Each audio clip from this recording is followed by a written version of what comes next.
Hello, dear pupils.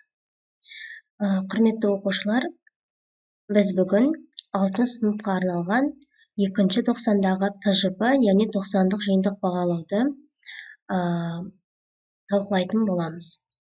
The first is listening. Бізде барлығы 4 тақты.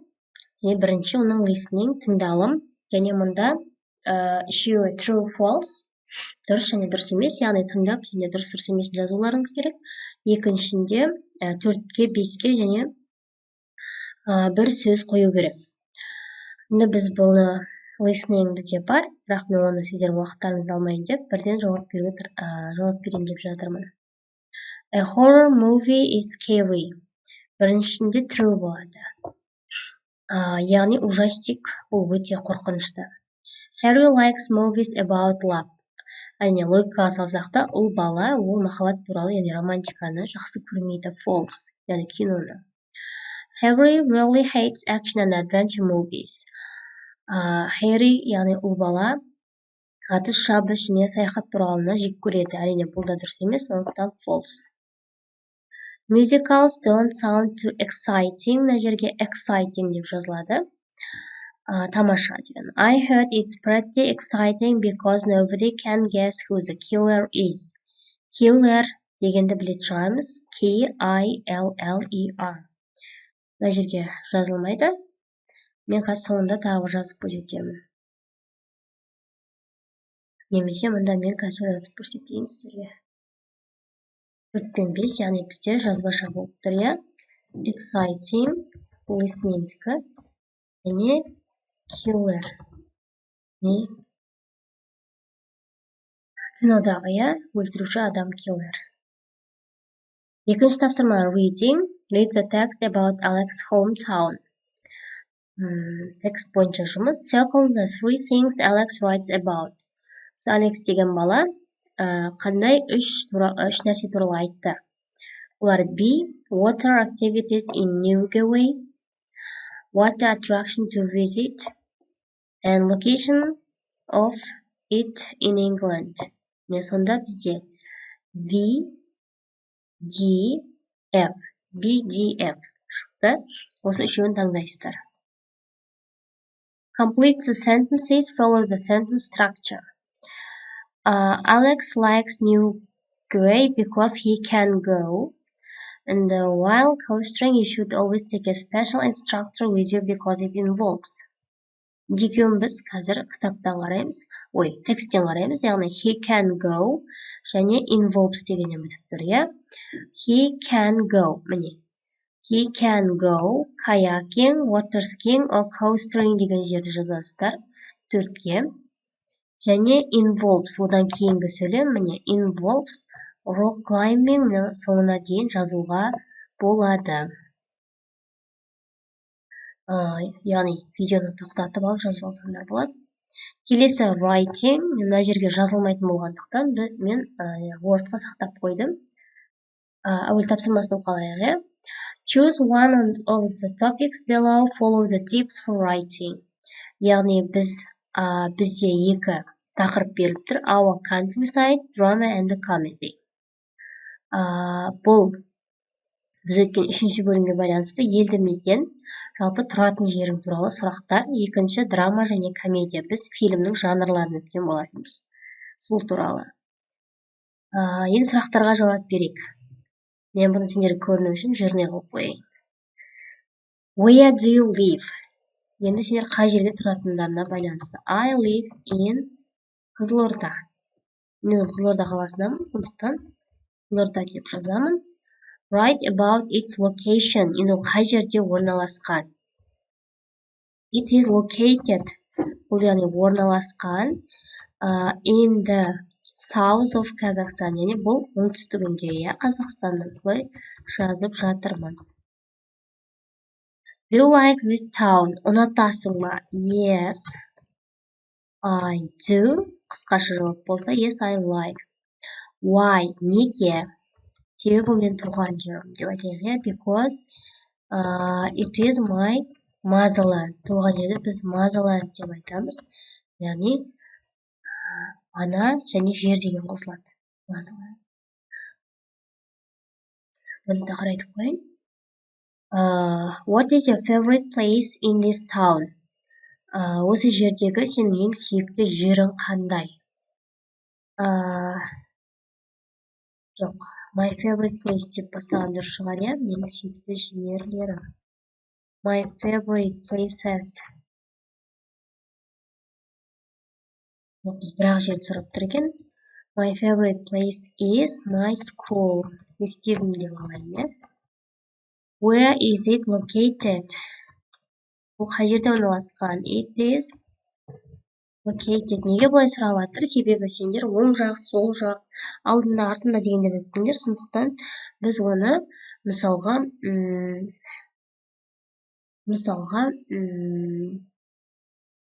вокзалға қарама-қарсы деп алсақ, иә? Немесе алдында орналасқан. In front of the railway station. Бұл вокзал. Немесе басқа предлогтарды қолдансаңдар да болады.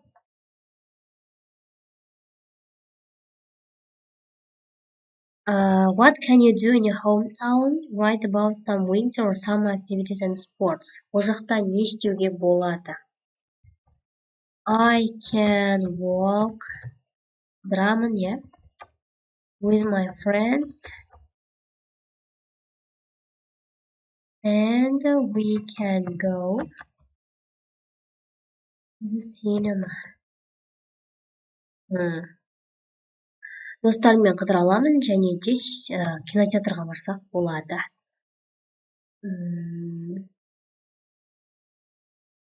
We swim in the swimming pool, яғни бассейнде жүзуге болады. Swimming pool in the summer, жазда.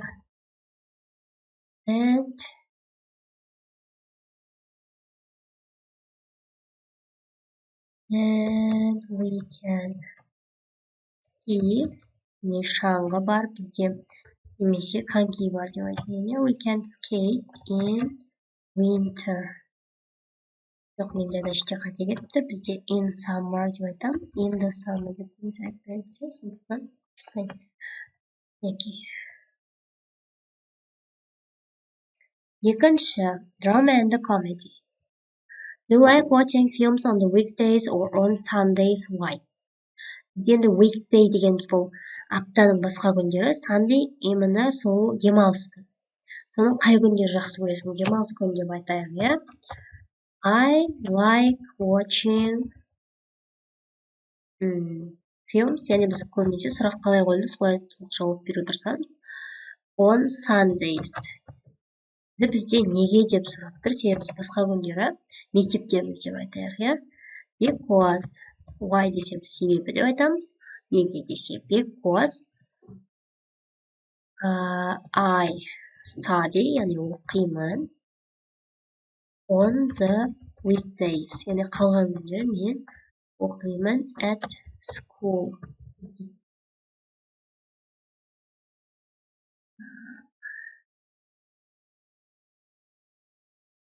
Can you name your favorite cinema? Where is it located? Яғни сүйікті кинотеатрыңды айт. My favorite cinema is Жібек жолы. Ол қай жерде орналасқан? It is near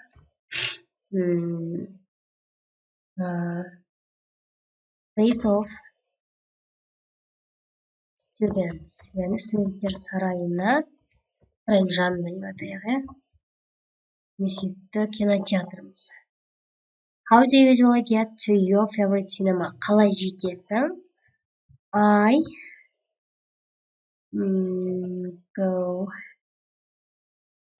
get деген дұрыс, жету. I get by bus, автобуспен барсақ. By bus to my favorite cinema, яғни сүйікті кинотеатрыма мен автобуспен жетемін деп жазып.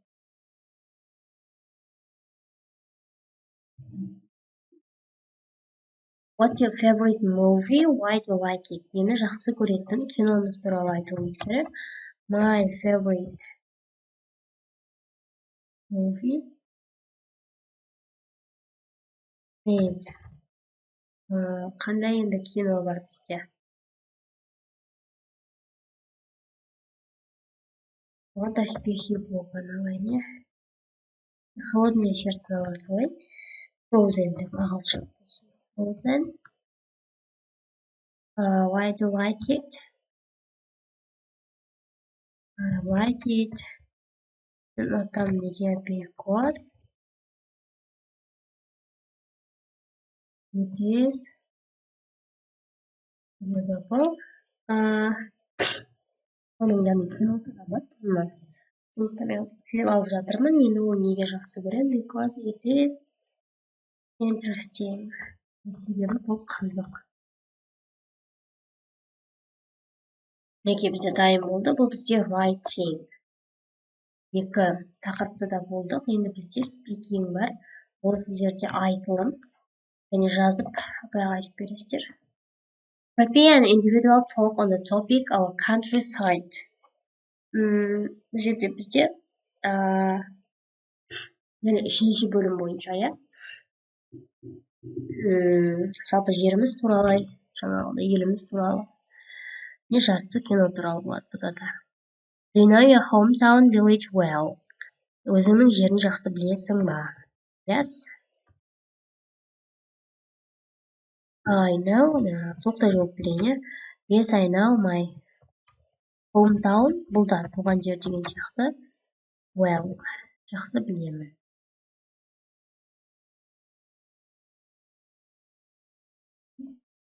Where is it situated? Бұл қай жерде орналасқан? Біз бағана жауап бердік, иә? It is situated. Енді мен басқаша жазайын десе, Қызылорда мысалға, Қызылорда неге жақын? Одан кейін мысалы Шымкент бар, иә? Неге Шымкент? Басқаша берейін, жаңағыны қайталамақ қояйын. What does it look like? Егер look like десе, ол қандай, неге ұқсайды деген сөз. It looks like. Ит болғандықтан S қосамыз. Ол қандай. It looks like large.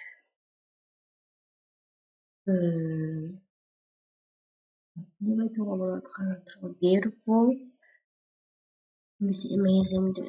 Amazing. Town. Do tourists like visit your town? Yani turistler көп келе ма? Yes. They do. Я олар келеді. Is your hometown a good place to live in? Өмір сүруге жақсы жер ма? Yes. Яғни, көмешектен басталса, біз yes no-мен жауап бере аламыз. Егер which-мен басталса, мысалға, what, where, немесе how-мен басталса, біз ол кезде нақты жауап беруіміз керек болады. Олар арнаулы сұрақтар, мынау жалпы сұрақтар. Is your hometown a good place to live in? Yes. Мен солай ойлаймын неге? Yes, I think so. Неге дейді? Because people деген адамдары friendly дейіне өте дұрыс шырайлы.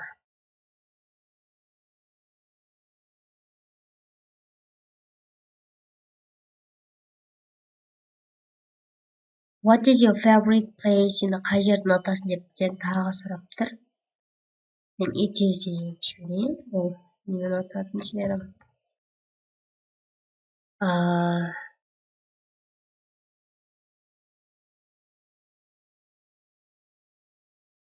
Ұнататын жерім. Monument of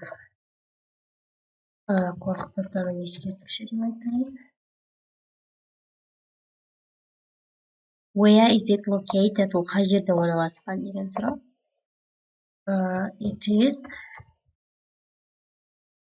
located Nia University университеттің қасында деп айтады ғой.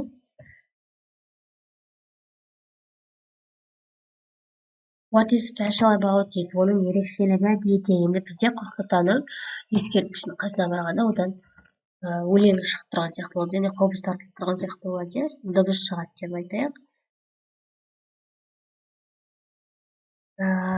When, яғни мысалға жел болғанда, иә, when it's windy, there is sound of қобыз. Қобыздың дыбысы шығады, иә. What can you do in this area? Бұл жерде не істеуге болады? You can take photo, суретке түссең болады. And listen. Музыка тыңдасаң болады ол жерде, өйткені андай дыбыс шығып тұрады деп айтып отырмыз. Why do you like it? Неге мұны ұнатасың? Because бұл тарихи деп айтайық, ә? Because it's historical. Historical. Тағы да біз жерге туралы. What is the most interesting part of your hometown or village? Ең яғни қызықты жері қайсысы дейді. Орталық, конечно, иә, барлық жерде. It is center of city. Орталығы деп. What jobs are popular? Қандай мамандықтар популярный? Біз атын атауымыз керек. Teachers.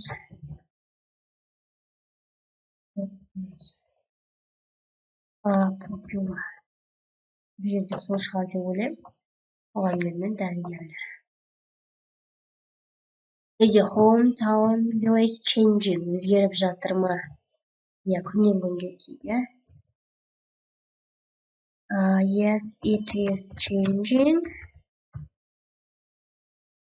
Every day. Күннен.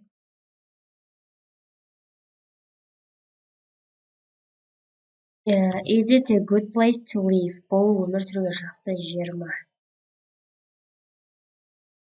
Yes, it is. Yeah. Себебі. Why деп сұрақ қойыпты тағы да. Себебі бұл жерге бәрі бар деп айтады. All need. Барлық қажеттіліктер деген сөз needs. What can you change to make it better to live in? Сен не өзгерте аласың бұл жерде жақсырақ болу үшін? Біз экологияны азайта аламыз деп айтайық, иә. I can change. Немесе проблемаларын деп айтайық, барлығына жарау үшін. Environmental problems. Барлық қалада бір проблема болады, иә. Төртінші. Do you live in a town or village? Яғни қалада тұрасың ба, немесе ауылда тұрасың ба? Бұны әркім өз таңдайды, иә. Үште ести алмаймыз, өйткені or деп жазылып тұр. Или ана, или мынау. I мен бастай берейін. I live in town. In a town. Егер ауылда тұрсаңыздар, village деп жазылып, иә. What kind of place is it? Қандай орын? It is small. Китай. Үлкен болса big. Large деген дұрыс шығар. Large place. Немесе кішігенді. Do you like living there? Жерде тұрған ұнайды ма? Біз және иә деп тағы жауап бере аламыз.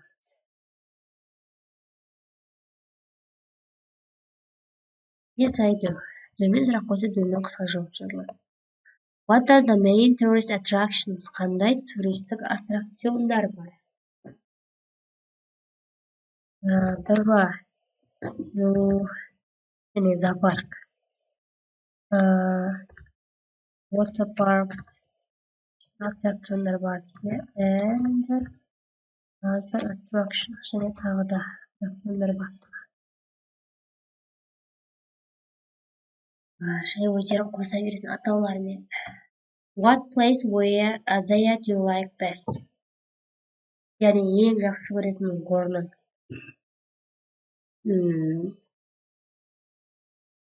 It is cafes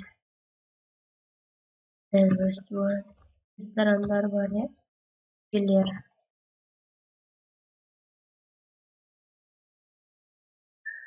Келесі 5-ші.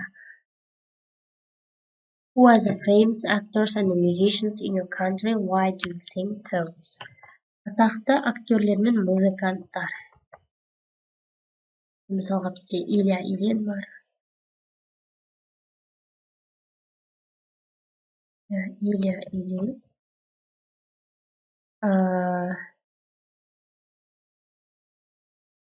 Мадина Сәдуақасова шыққан. Мысалға. Бұны сияқты өздерім әр қалада атақты адамдар жазып қойсаңдар болады. Why do you think so? Неге олай ойлайсыңдар? Дейді. Олар жалпы телевизордың жұлдыздары деп айтады. Немесе олар жұлдыздар деп салады. Because they are stars. Немесе stars деп олар тікелей айтпайды. Celebrities дейді. Star болса аспандағы жұлдыз болып кетеді. Who are your favorite actors? Кімді жақсы? Екінші болса, мысалы, деп жазамыз. Are my favorite actors, яғни кез келген әртістер, ер адамға, actresses әйел адамға. Why do you think so? Неге олай ойлайсың? Жаңағыдай себебі олар атақты деп жазады. They are popular. Who is your favorite producer? Жақсы көретін продюсердің аты. Is my favorite producer. Why do you like watching comedies? Неге комедияны адамдар жақсы көреді көргенді?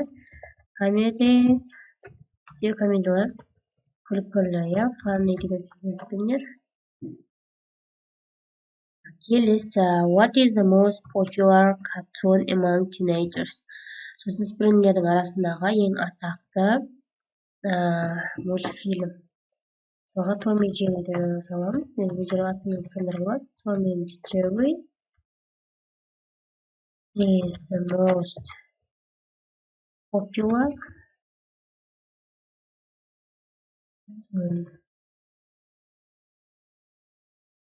Do you like it? Why or why not? Оны ұнатасың ба жоқ па? Yes, I like it. Неге дейді тағы да, бізге тағы да сипатта тұр. Because it is fine. Тамаша себебі. Who do you usually watch it with? Кіммен бірге көресің? I usually watch it with my sister. Мысалы мен көремін, өйсеріп. Отбасымен өсе алсам болады. Do your friends like watching this cartoon? Сенің достарың көрген ұнатады ма? Я болса, yes, they do. Жоқ болса, no, they don't. Why do children prefer watching cartoons? Неге балалар мультфильм көреді? Себебі мультфильм мейірімділікке үйретеді. Cartoons teach us, біздер етеді. Teach us to be kind. Мейірімді болуға үйретеді деп мінекей. Осымен біз біттік. Егер сұрақтарың болса, комментарийға жазсаңдар болады. Жақсы көресің. Солай, менің каналыма подписаться етуді ұмытпаңдар. Сау болыңдар. Goodbye, good luck. Сендерге сәттілік тілеймін.